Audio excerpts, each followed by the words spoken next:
కూడా ఇక్కడ ఏర్పరచడం జరిగింది. ఇక్కడ అదే రకంగా కూడా ఇక్కడ ఉపాధ్యాయులందరూ కూడా నేను గతంలో చూసాను, చాలాసార్లు ఇక్కడ రావడం జరిగింది. ప్రత్యేకంగా శ్రద్ధ వాళ్ళు కూడా తీసుకుంటున్నారు.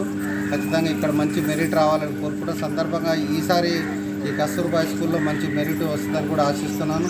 అలాగే ఇక్కడ ఇంటర్మీడియట్ కూడా అవకాశం ప్రవేశం కల్పించారు కాబట్టి ఇక్కడ విద్యార్థులు ఏదైతే 10వ తరగతి పాస్ అవుతున్న విద్యార్థులు ఎగ్జామ్ రాస్తున్నారో వాళ్ళందరూ కూడా ఇంటర్మీడియట్ ఇక్కడ చదువుకుంటే బాగుంటుంది అనేది కూడా నా అభిప్రాయంగా చెప్తున్నాను.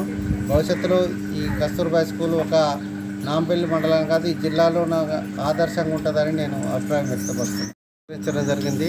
ఇంకా ఏదైనా సమస్యలు ఉన్నా కూడా ఒక జెడ్పీటీసీగా నాతో ఏదున్నా కూడా నేను చేయగలిగిన పని ఏది ఉన్నా కూడా ఖచ్చితంగా వాళ్ళకు నేను తప్పకుండా హెల్ప్ చేస్తాను.